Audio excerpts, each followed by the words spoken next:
Re-recorded from your favorite boxing gym, it's Malignant Bear, featuring me, JD Grossmitz. Hello everyone, today we're celebrating Boxing Day, get it?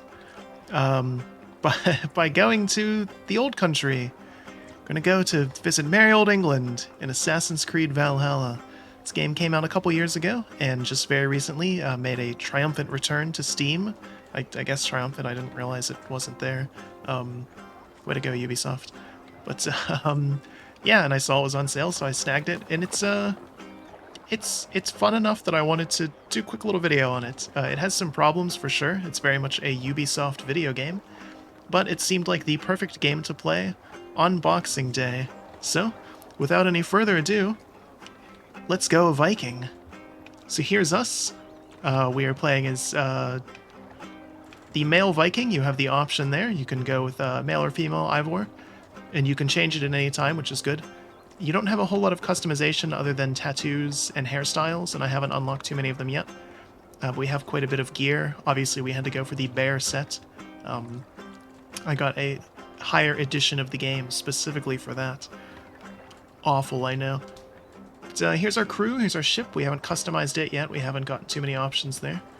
See, one of our crew members is really sparkly looking for some reason. I don't know what's up with that.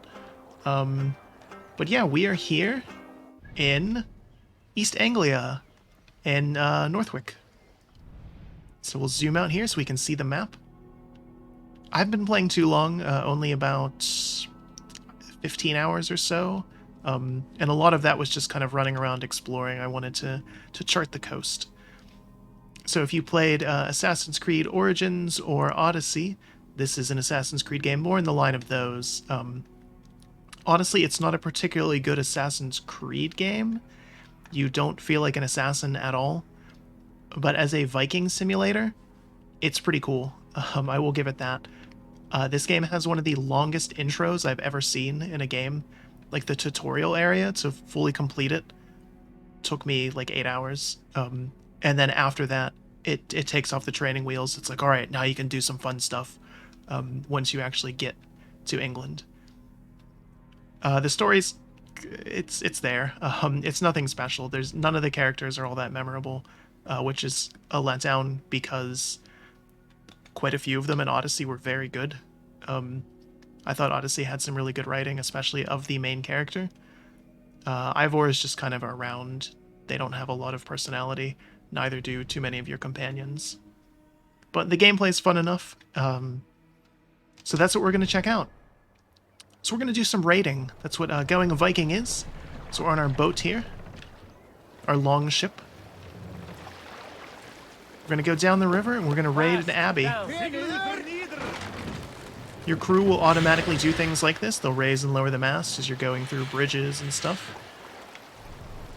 Let's see, we want to make a sharp turn here. Follow our map marker here. So you can automatically travel like this, which is pretty cool. Other people just have to get out of the way because we're awesome Vikings. Of course, this is how you command your ship. Makes total sense. The game looks good, and it runs fairly well. Bring the mast down. For some weird reason, it is hard-capped to 90 FPS. That is as high as you can make it go. I have never seen that before. 60 would have been fine. That's what we have it set to because it has some struggles getting to 90. I'm running it at 1440p in Ultra. But, oh, I killed those guys as well. Call the cops, we don't care. Alright, so we're going to go there. We want to raid that settlement. But yeah, it runs pretty well and certainly looks very good. Sound design's decent. Although there's some balancing issues with it. They could have used some better engineering. There's some very different locales, detailed and different locales, I should say, throughout the world. And we'll check out some of those after we do our quick little raid here. Oop, a new fast travel point. Actually, while we're going, so it'll pause when we go in the menu, which is nice. So we're going there to Bjordiksworth, and we're going to raid them because obviously monasteries in the Middle Ages had all of the best and coolest stuff. But there's a whole lot of menu options there. and we'll see those in a bit. Want to show off the combat first, because that's the fun part, and then we'll get into the not fun part, which is the other things. So, a lot of people complained about Odyssey being a very bloated game, the bloated RPG, and this one has a lot of those same issues. They fixed some problems, but other ones remain, unfortunately. Alright, so we're going to go in manual now.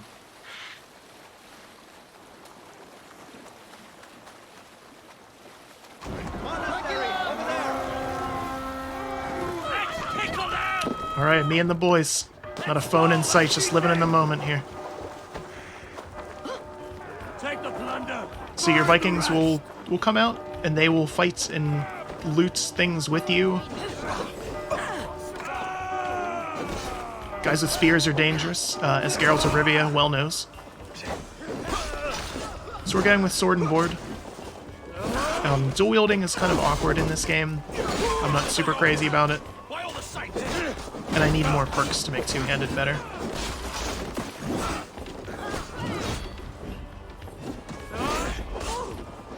Alright, so... fairly standard Assassin's Creed combat. Guys will usually just run at you one at a time. Oop. Get him, get him! We have some perks to auto-loot, which we desperately need because there is a ton of trash in this game. Like, embarrassing amounts. The game does the Western RPG thing where instead of just giving you, 10 gold as a quest reward, or loot from a treasure chest, it will give you 10 crappy items that have, like, no text on them that are just sellable for 10 gold. So you have some of these little mini-boss enemies. They're a little bit harder. We have some abilities, though. Some of our guys might attack him. That's good. Okay. Let's check this ability. Stomp him. Yes, we stomped him in the nuts and he died. Very good. What is it? Was it Thugnificent or Bootylicious? I can't remember which one of them had Stomp him in the nuts is a song in the Boondocks. So our raiders are going to... not only will they find and steal loot, they will burn buildings, and they'll fight the guards and things. If there's other Vikings that were here randomly and in prison, they will help free them. We'll get more boys to help us fight. Your crew is limited. It's only ever going to be, it's like 7 or 8 guys. But you can change them around a little bit, which is good.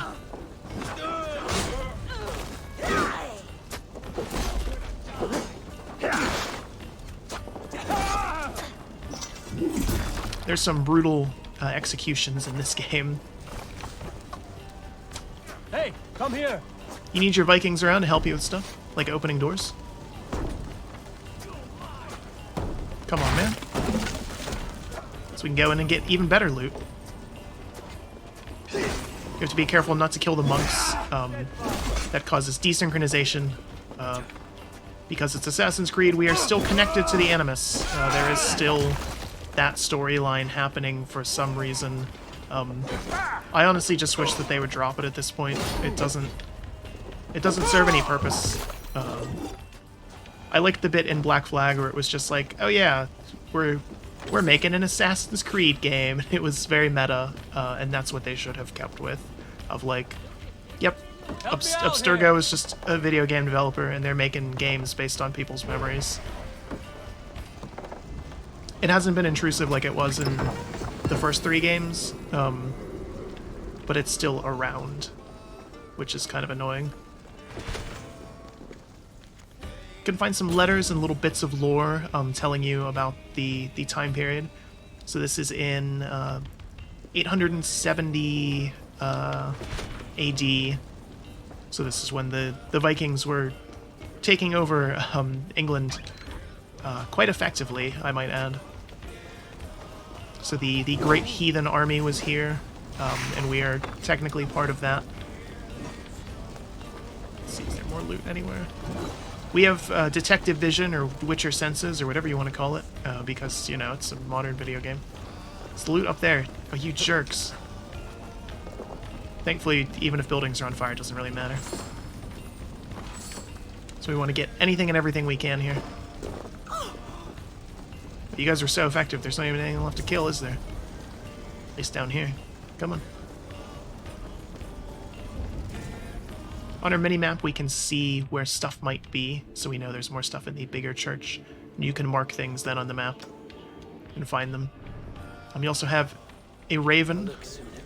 It's on fire for some reason. It's never explained. You just have one, and you can do things with it. Look around, and you know, oh, look, there's that guy. It's fine. The game had very laborious tutorials for like really basic things, you know, don't die when you're in combat. But then there was other things that it didn't explain at all. Like I just figured out on my own that I had a horse. There was no tutorial on how to use it or anything. But for those first 8 hours in the tutorial area, every time I got in combat, it was like, here's all the button prompts you need to remember. It's like, no, I get it by now.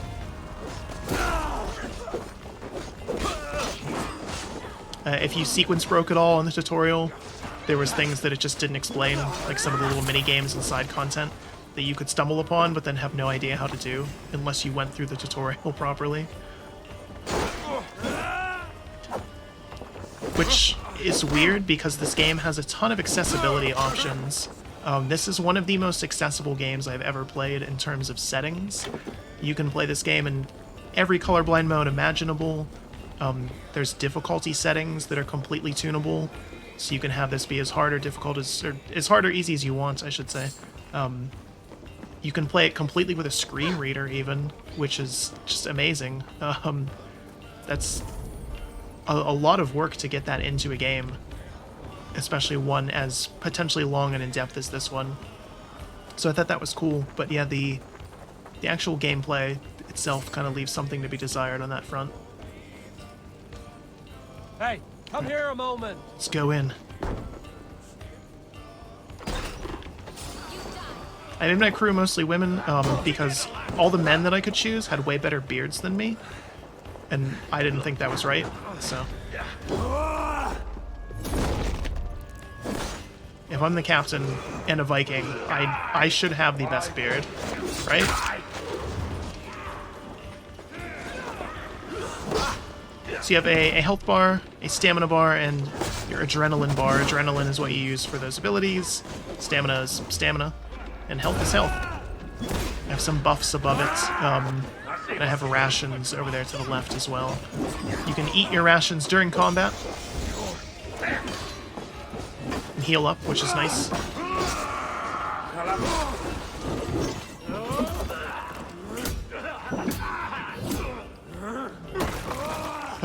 That was a new one, and particularly brutal. Hey, can't do this alone. Come on. So the main thing you're getting in these places is raw materials to upgrade your settlement, which we'll talk about later on as well.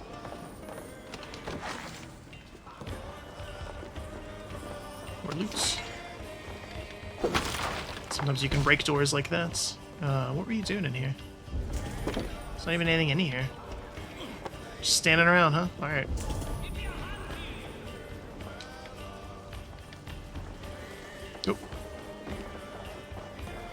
Oh. They will loot this stuff for you as well, which is pretty cool.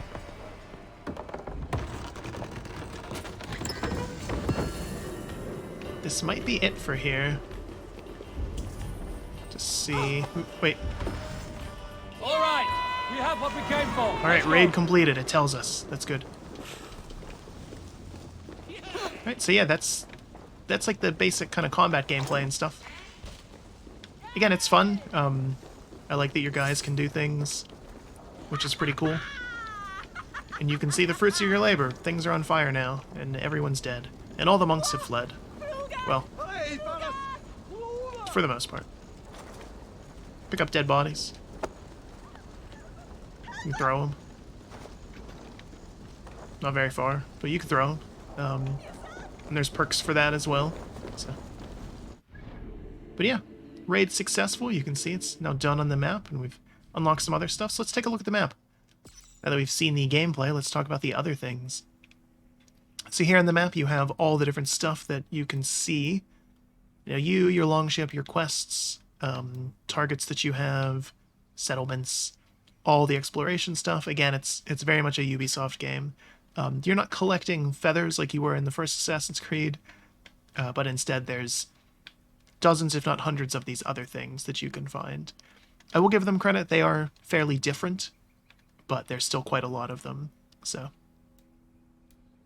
different services you can find. There's dice gambling in this. It's not very fun, but it's there. There's community stuff. This is like the first thing I turned off because it's very annoying to see the map cluttered with, you know, random people's pictures that they've taken. This game has a whole bunch of DLC, so you can go to Ireland, France, Svartalheim, which is one of the other worlds, and a whole bunch of other stuff there. Let's take a look at our inventory, because there's a whole bunch of RPG mechanics. So there's us, in all of our glory. We've got some tattoos. You can choose to hide any and all of your gear if you want to. Even your weapons, which is kind of weird. So you can go into battle totally shirtless.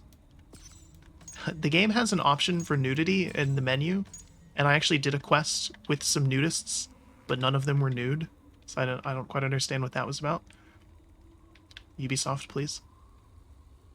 But all of your gear has set bonuses and stats and things, and you can equip runes on them, which is cool. You can upgrade them.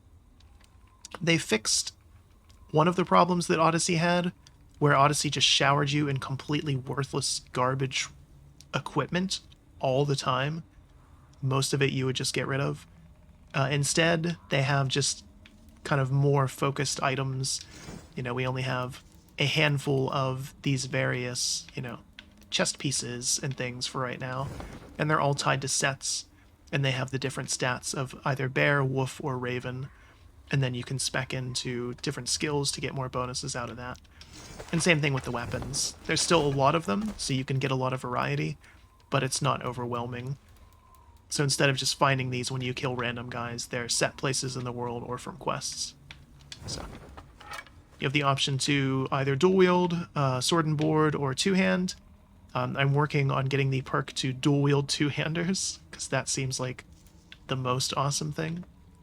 You can upgrade your rations, your quiver for arrows. Different bows take different types of arrows, which is neat. A bag here with all of your runes and other things. There's a whole bunch of stuff that we've gotten. So you can see here some of the junk that we just sell, and that's it. So again, we don't want to. You don't want to give people silver. You just want to give them trade goods that they then have to sell to get silver. But here's the massive skill tree. Path of Exile would be blushing looking at this thing.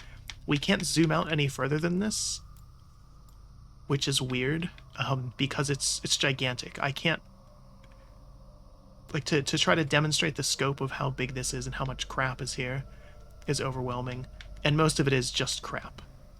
There's some, like, core things, you know, so you can riposte if you go and spec into that, but building up to it is just a bunch of these really boring things of, like, slightly more assassination damage, some better perks if you have Raven gear, you resist light attacks a little bit better, more stealth damage, better evasion, more health.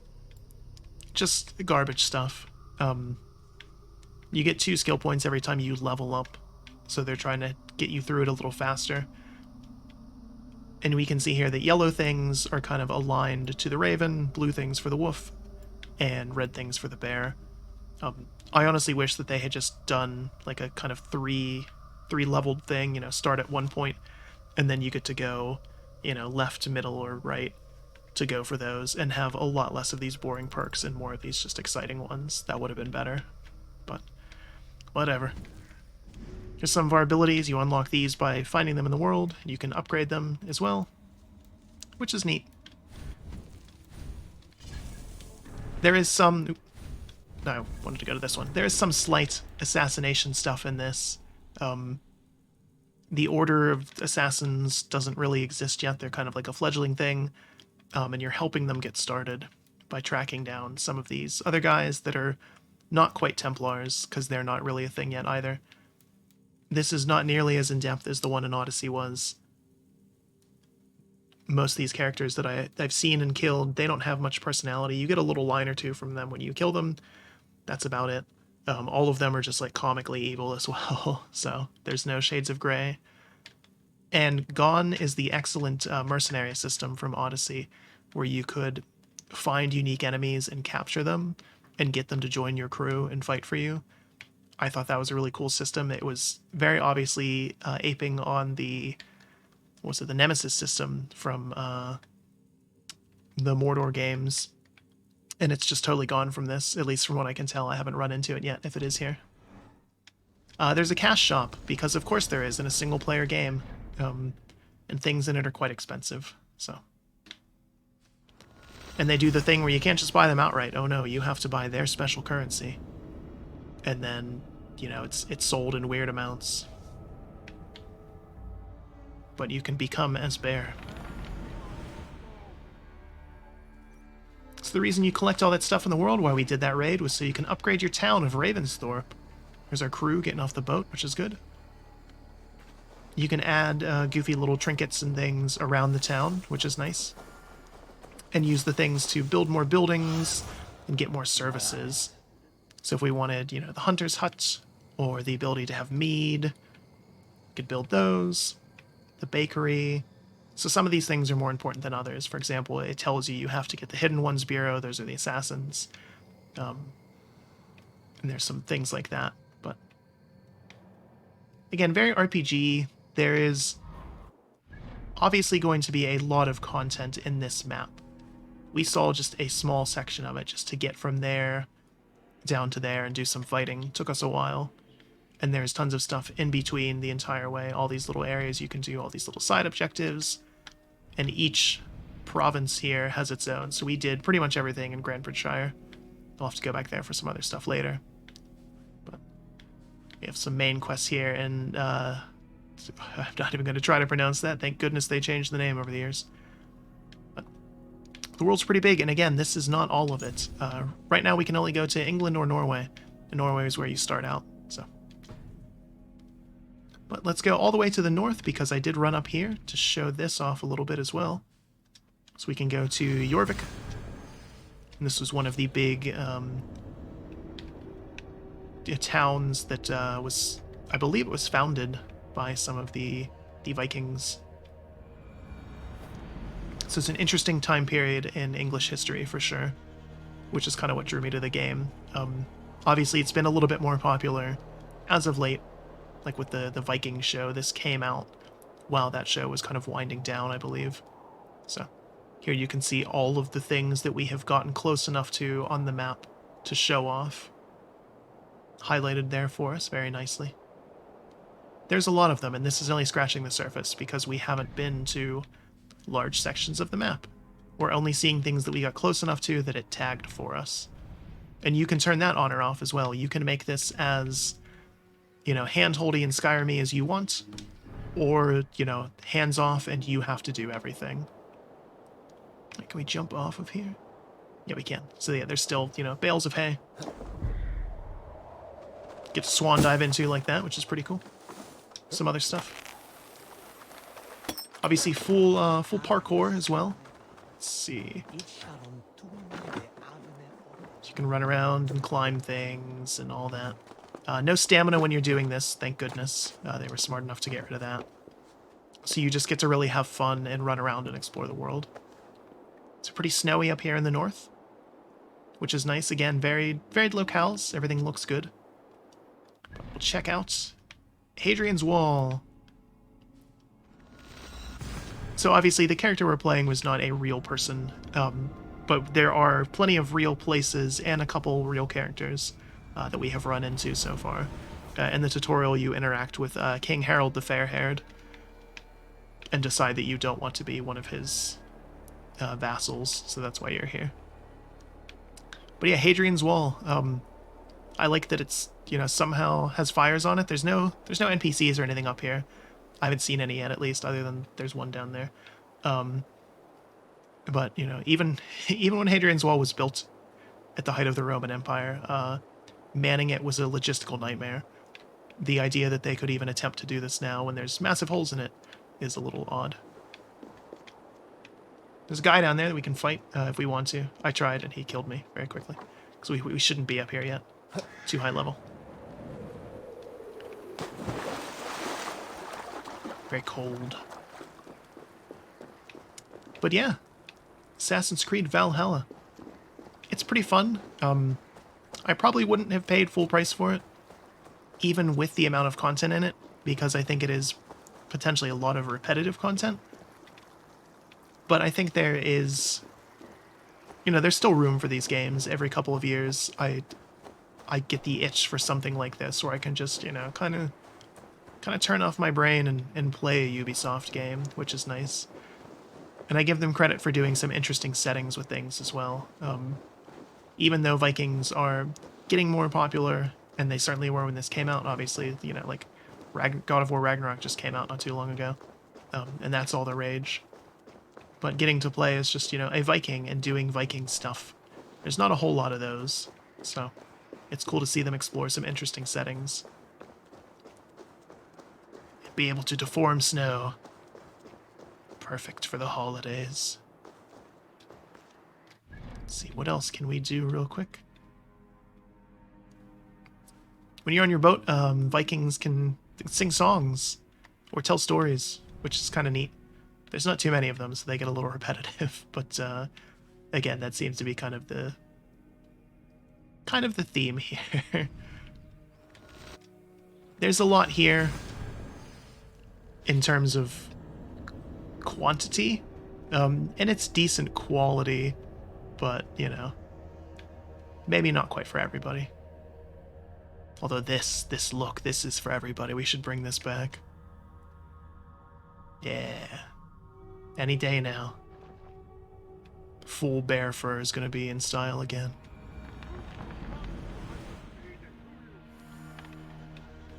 Rude. Well. Yeah, walk around our town a little bit.